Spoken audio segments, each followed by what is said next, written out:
नहीं नहीं नहीं नहीं, बात यह है कि आप उनको जयप्रकाश नारायण, अरे भाई सबसे दुरूह स्थिति में फंसे हुए हैं नीतीश कुमार। और अगर नीतीश कुमार को कभी तो बहुत लोग ये कह रहे हैं कि वो तेजस्वी यादव को धोखा दे रहे हैं, क्योंकि उन्होंने कमिट किया था कि भाई हम आपको सत्ता सौंप देंगे और हम देश बनाने पर निकलेंगे। उधर आरजेडी से दबाव है कि भाई आप हमको मुख्यमंत्री बनाओ, वो मुख्यमंत्री बना नहीं रहे हैं, वो समय बिता रहे हैं। तो ये जो मीटिंग वगैरह कर रहे हैं वो तेजस्वी यादव को और लालू जी को धोखा दे रहे हैं, और आप कह रहे हैं जयप्रकाश बन रहे हैं। अजीत जी,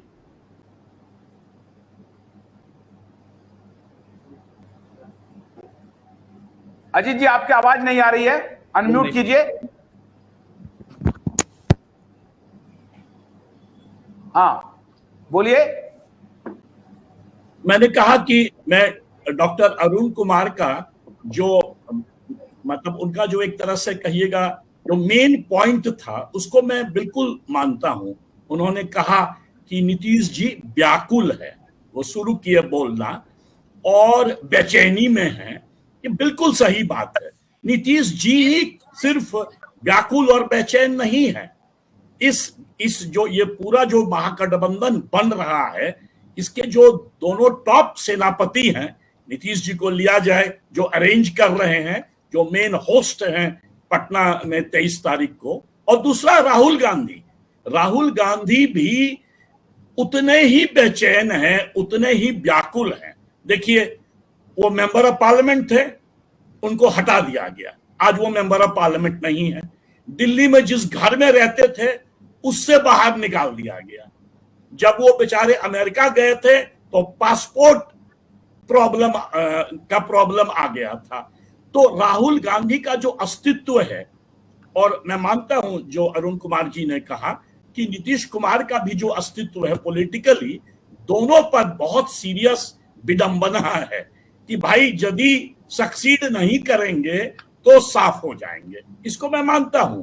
बट आप राहुल गांधी का अस्तित्व पे कोई खतरा नहीं है। आप राहुल को नीतीश से क्यों तुलना कर रहे हैं साहब? राहुल के सामने अभी है 5 साल, फिर अगला 5 साल भी है और वो लड़ेंगे। वो तो अभी युवा हैं, ठीक है, अभी 54 साल के हो जाएंगे। 54 साल में नेहरू जी प्रधानमंत्री बन गए थे। राहुल की अकुलाहट अगर है तो समझ में आती है। नीतीश जी किस आधार पर व्याकुल हो रहे हैं? उनका कौन सा बेस है? हमको, मैं तो ये कह रहे हैं अरुण जी कि उनका बेस क्या है? वो तो बीजेपी के कवच में अभी तक फले फूले, जॉर्ज के सानिध्य में आगे बढ़े, और लालू जी जब साथ में थे तो उनको बढ़ने नहीं दे रहे थे। तो वो तो अभी तक धोखा देने, देखिए नीतीश कुमार और धोखा शब्द पर्यायवाची हो गए हैं। अजीत जी, आप उनको राहुल से तुलना कर रहे हैं।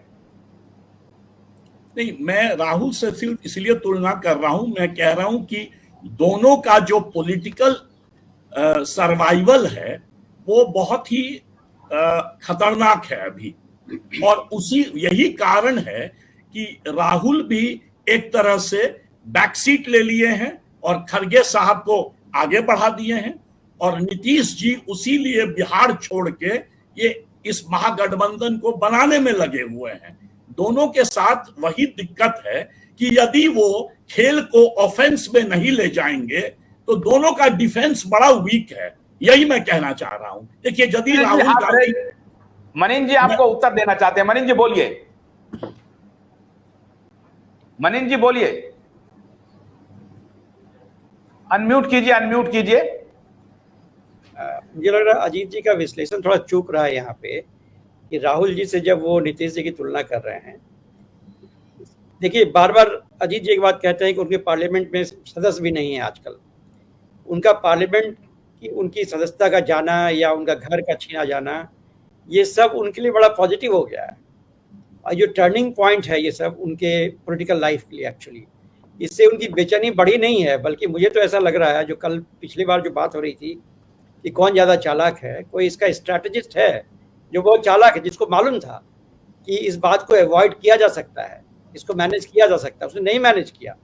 आपने देखा होगा शुरू की बेचैनी जो थी भाजपा के अंदर इस बात को लेकर कि इन्होंने क्यों नहीं अपील किया अपने सदस्यता को बचाने के लिए, क्यों नहीं इन्होंने बेल के लिए अपील किया, या हायर कोर्ट में क्यों नहीं ये गए उसके लिए, पनिशमेंट से बचने के लिए। इससे ये लगता है कि काफ़ी प्लान तरीके से इनके लिए एक सिंपैथी रेज किया जा रहा है। आपको याद होगा दोनों के लिए, इंदिरा गांधी के लिए और राजीव गांधी के लिए भी जनता में जब सिंपैथी आई थी तो बिल्कुल लहर आ गई थी। ये एक तरह से कोई पॉलिटिकल स्ट्रैटेजिस्ट है जो भारत में जो इमोशंस का पॉलिटिक्स है उस गेम को पलटने की कोशिश कर रहा है। नीतीश जी के बारे में बहुत साफ है, वो अभी किसी डिप्रीवेशन में नहीं है, वो तो रादर अच्छे पोजीशन में है कि चीफ मिनिस्टर बने हुए हैं बिना किसी क्षमता के, और इसलिए उनके प्रति कोई सहानुभूति पैदा होगी लोगों के बीच में, ऐसा नहीं लगता है। ये हो सकता है कि जैसा अजीत जी कभी कभी कहते हैं कि बिहार में एक सिंपैथी उनके लिए पैदा हो जाएगी, पहला कोई बिहारी चीफ प्राइम मिनिस्टर होगा। मुझे नहीं लगता है वो भी माहौल बिहार में बन पाएगा, क्योंकि उनका जो पहला रेजीम था शायद तब बन जाता, इस वक्त उनका बिल्कुल डिक्लाइन में है। तो मैं पहले ही बोला कि जो ग्राफ किसी का ऊपर जा रहा है और किसी का नीचे जा रहा है,